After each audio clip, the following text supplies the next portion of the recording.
Hey everyone, welcome to the Dear Teenage Girl podcast. I'm your host, Amy, and I'm just so excited that you're here listening to this podcast. If you're new, welcome. I hope that you enjoy this podcast, and if you do, make sure you go back and listen to other episodes. And if you've been listening for a while, welcome back. I'm so glad that you continue listening to this podcast. So today I'm starting a two-part series. The first one, as you probably saw by the title, is First Love, and then the next one is First Breakup. So, by the title, you can probably guess, yes, I had my first breakup. Yes, it was hard, but I've learned a lot through it, and I want to be able to share with you guys who maybe haven't been in a relationship yet, because I had never been in a relationship until I was 18 years old. And I thought that I was ready for a relationship. I thought that I was mature because I was 18 years old. But mistakes were made in the relationship, and they're made in every relationship. But if some of this advice can help you in your relationship to not have those mistakes made, I mean, no one really wants mistakes in their relationship.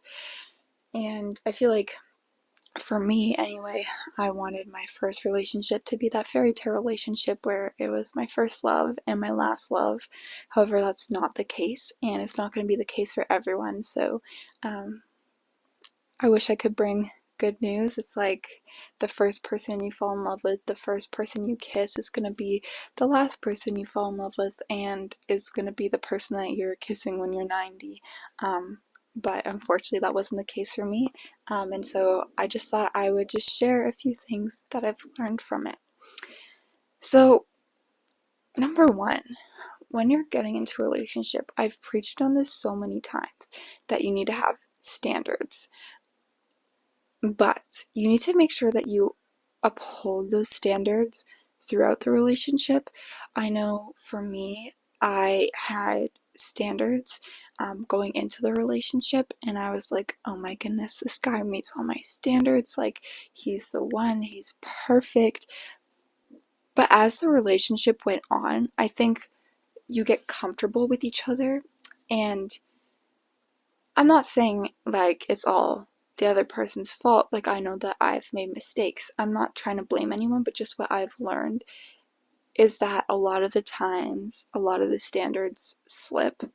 Like, if one of your standards is, I want a godly man, and then you get into the relationship and you realize that you're becoming more dependent on each other than on God, and like, you guys are becoming the foundation of the relationship and God is no longer the foundation of the relationship, then your standards are starting to like fade away, and you might not realize that because it like happens slowly, or you're so in love that you're like, he's the perfect guy.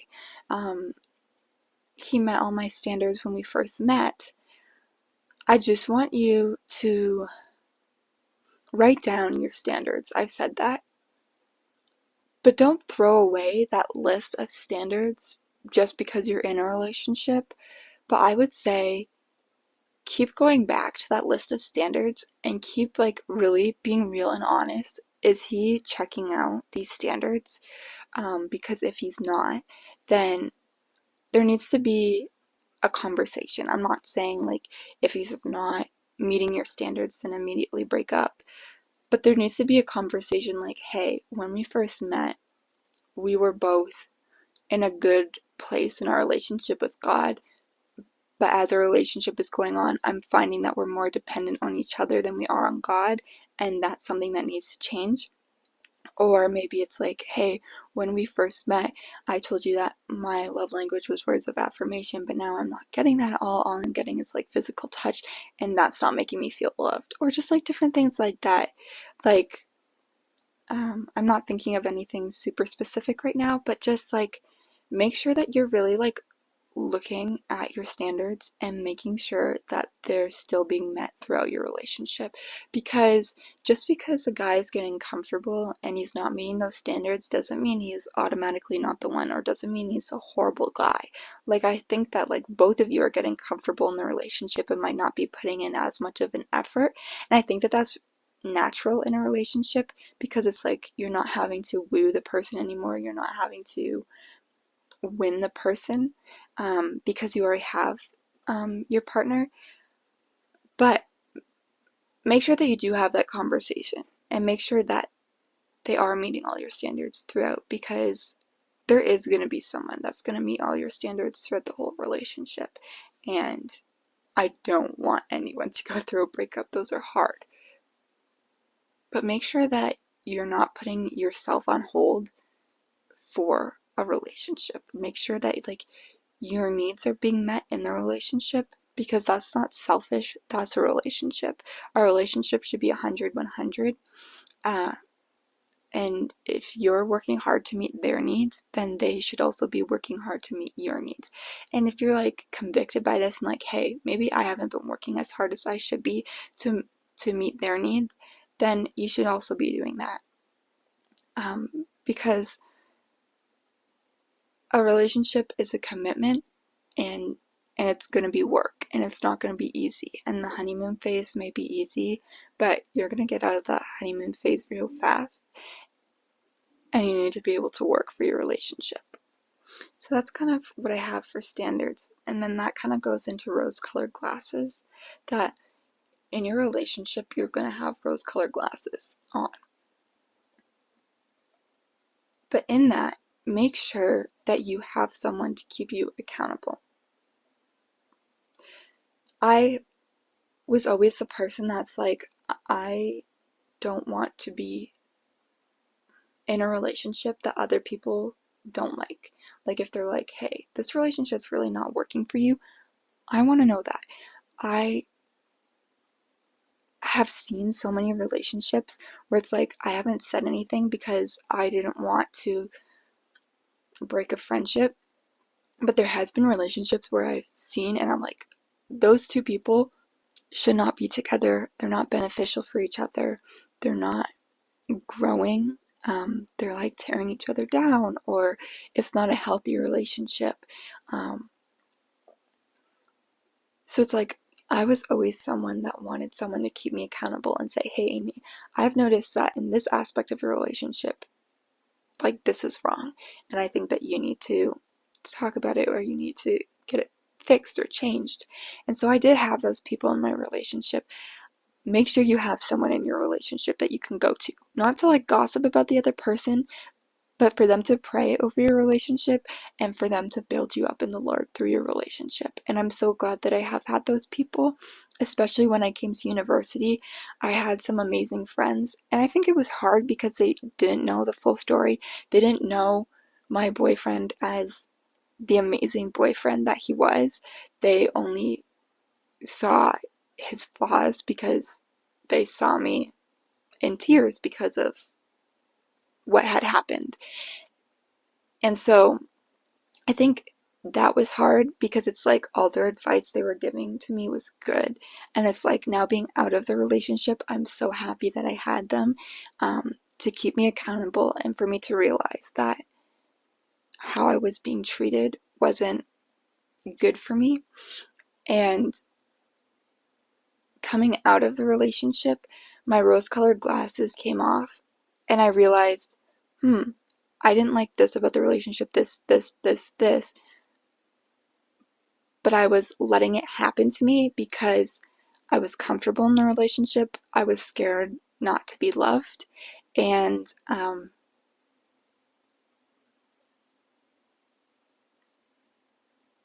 I didn't want to lose him. And I'm not saying that he's a bad guy, but we both made mistakes in the relationship, and we're just not for each other. And there's going to be a girl that he's the best person for, and there's going to be a guy that's the best person for me. Not that there's a specific one, but we just weren't meant for each other at this time, at this season in our lives. And I had to have my friends help me realize that, because I don't think we were both ready for the relationship that we were in. And so it was affecting me greatly, but I was willing to be hurt continually so that I could still be in the relationship and so that I could still be loved, because I was very dependent on my relationship. So I would say, when you have your rose-colored glasses, when you get into a relationship, have someone that can keep you accountable. Have a Christian, have a godly person, someone that's actively growing in their faith, and someone that's not afraid to call you out and to have you and to push you to grow in your faith, that you can go to in the good, the bad, and the ugly. Like, don't just go to that person and be like, he did this, this, this, this, and this. Like, go to that person and be like, hey, like, I loved it when he made my favorite bouquet of flowers. That made me feel so special. I loved it when we would talk for hours, you know? But then also be like, hey, when you did this, like, then they can be like, okay, I will pray for you. And then they can also be like, hey, as in love as you are, and as perfect you think this guy is, maybe he's not the guy for you. And maybe you need to have a conversation with this guy to work things out. So yeah, rose-colored glasses are real. And I was wearing rose-colored glasses even to the end of my relationship. And I'm finding that as the rose-colored glasses are coming off, I'm realizing how that person wasn't the person for me. And so I'm so glad that I had my friends there to encourage me to get out of the relationship, because as much as he is an amazing guy, he just isn't the amazing guy for me. And now I get to go on my journey of growing in my faith again, and then finding the amazing guy who is for me. And I would say that kind of goes into communication. You need to make sure that the communication in your relationship is good. Because as you get comfortable in your relationship, the communication is the first thing to go. And communication is the most important thing in your relationship. Let me tell you that straight. Like, you need to communicate. If they are only communicating over text and you're having all your fights over text, that's not healthy. No. You need to make sure that you're communicating in person, or if you're on long distance, you need to make sure the best thing would be FaceTime, so you can see each other's facial expressions and it's like you're actually talking to each other in person. But if that can't happen, then you need to talk to each other on the phone. It's hard. Yes, it is. But relationships can be hard. But if your communication's there, then it can be worth it. And you're gonna get into fights, and maybe you just got in a relationship and you're like, I can't imagine ever fighting with this guy. Hate to break it to you, you're gonna fight. I remember when I first got into my relationship and we were texting back and forth and we were like, I can't imagine how couples fight. Like, you're so perfect. We fought a lot. And the communication wasn't there on both sides. So it didn't work out. But I think that relationships can work out if there's good communication. And in communication, you need to make sure that you're communicating your sides, you're communicating your feelings and how you feel. But then you also need to make sure that you're listening to how they feel. And you're not letting your pride get in the way, where it's like, if you're communicating how you feel, they're like, or if they're communicating how they feel, you can't be like not listening to them and not trying to put that into practice, because then that's not healthy. Because then you're not meant to be together, because you need to realize that their needs are as valid as your needs. And if you want them to validate your needs, or no, if you want them to put into practice the best way to suit your needs, then you need to do the same for them. That's what a healthy relationship looks like. And maybe it's not your favorite thing to call or FaceTime. But if that's what they need, then you need to do that. Because A, that's healthy. B, you should never be having full-on conflicts over text, because you can't tell people's tone of voice. You can't tell anything really from text, because I know for me, when I read text, it's like, it depends on my mood on how I read it. It depends on my mood on what their voice is like. So it's like not reliable at all. So make sure that you realize that communication is, yes, advocating for yourself, but also listening. It should be 100, 100. And then next, I want to talk about boundaries. I talk about boundaries a lot in my other podcasts because I think that it's so important. But I want to say this to you right now. The guy that you're dating is not the guy that you're married to. And that's something that I made the mistake on, is that I thought, I'm so in love with this man, I'm going to marry him, and therefore we're basically already married. And I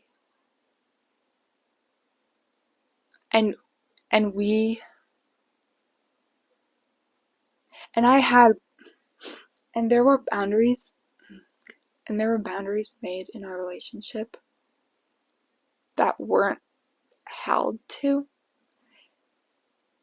And when we broke up, that was something that I found really hard, because I had anger and resentment towards the person, because I wanted all my first, like even my first kiss, to be with the guy that I was gonna marry. That didn't happen. But like, even though in our relationship we didn't go all the way, we still went a lot more than I was comfortable with. And it takes two people. I'm not blaming the other person. But when we broke up, I did blame the other person a lot, and I was resentful and I was angry that they could take that from me and then not be the person that I married and not be the person that I need and I needed. And that's something that I realized, like, that's not fair to put on another person. But in me learning that, I want to like let you know that's like, make those boundaries ahead of time. Talk about boundaries, because I found that we didn't talk about boundaries until we had already crossed them. And then it's hard to go back from there. So make your boundaries known right off the hop and hold to them, because there's no promises that the person that you're dating right now is going to be the person that you marry. And it saves a lot of hurt and a lot of heartbreak if you don't cross those boundaries to begin with. And if you do, there's always, like, God is a God that forgives. And there's always healing in that. God heals us completely. But if you like, to avoid the hurt and to avoid the pain and to avoid the resentment, a few minutes of pleasure is honestly not worth it, because it leaves you with a lot of hurt. But I would say, if you have crossed boundaries, you're not too far gone. God forgives, God heals. God is a God of love. He's not a God that wants you to feel guilty. He's a God that wants you to come to him and say, and repent, and to grow in the mistakes that were made. But if you haven't gone, it's not worth it. It really isn't. And that's the advice I can give, and that's your decision to make on whether you listen to me or you don't. But that's just my little thing on boundaries. And then the last one is the most important one. Make sure that God is your foundation. If God isn't your foundation, your relationship is going to crumble. And you might both be Christians, but you need to make sure that you're both actively seeking out God in the relationship. And that is something that I wasn't in my relationship, and it was not the other person's fault. It was my fault too, because I was struggling with things and I wasn't going to God with it. I was going to the other person, and I was becoming dependent and reliant on the other person instead of becoming dependent and reliant on God. And I feel like if we were both going to God first and being dependent and reliant on God, a lot of hurt could have been avoided. And that's on me. But not every relationship has to fail. But I will tell you that the ones that aren't rooted in God are most likely going to fail and are going to leave you with hurt and maybe resentment and maybe anger. But make sure God is your firm foundation, because God should be number one in your life. And it's so hard because it's like the person that you're dating is actually there in person and is actually there to talk to and listen to. So it's like easy to go to them first because they're a physical person. But they're not going to give you the satisfaction that you need. Your satisfaction can only be found in God. And sometimes when they don't understand what you're going through, or they're not giving you what you need, then you get hurt. But God doesn't hurt you. God's always there for you. And yeah, like a song that I really like is like Firm Foundation and the new Elevation album. And let that be the theme song to your relationship. Make sure that your relationship is rooted on Christ, and if it's not, that's a valid enough reason to end the relationship or put the relationship on a pause. Because you shouldn't be in a relationship without God. And that's what I learned. People will let you down, but God never will. And people who are rooted in God still might let you down sometimes, but not as much as people who are not rooted in God. And I feel like I'm talking in circles, but it's just so important. Make Christ your firm foundation. And then your relationship won't waver and it won't crumble.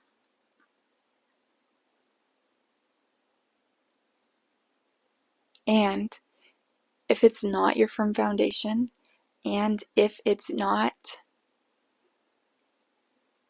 equally yoked, as in you're both in the same part, or equally yoked, not Christian and not Christian, but you're both in the same walk of faith and the same walk of life,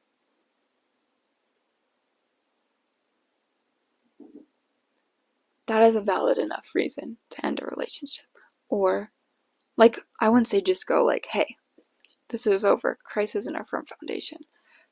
Talk about it. Have that communication. But if nothing's changing, then that's a valid enough reason to end the relationship. And don't let anyone put any blame on you for ending a relationship because of that, because that is valid. Because God should be first and God should be our priority. And if he's not, then something needs to change. Whether you're in a relationship, whether you're out of a relationship. That's something that needed to change in my life personally. And I'm so glad that it did.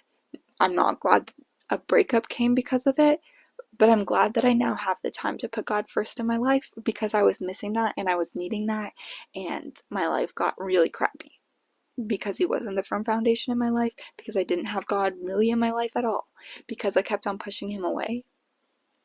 But now that I have the time and I'm prioritizing God, my life is so much better and I'm honestly so much happier.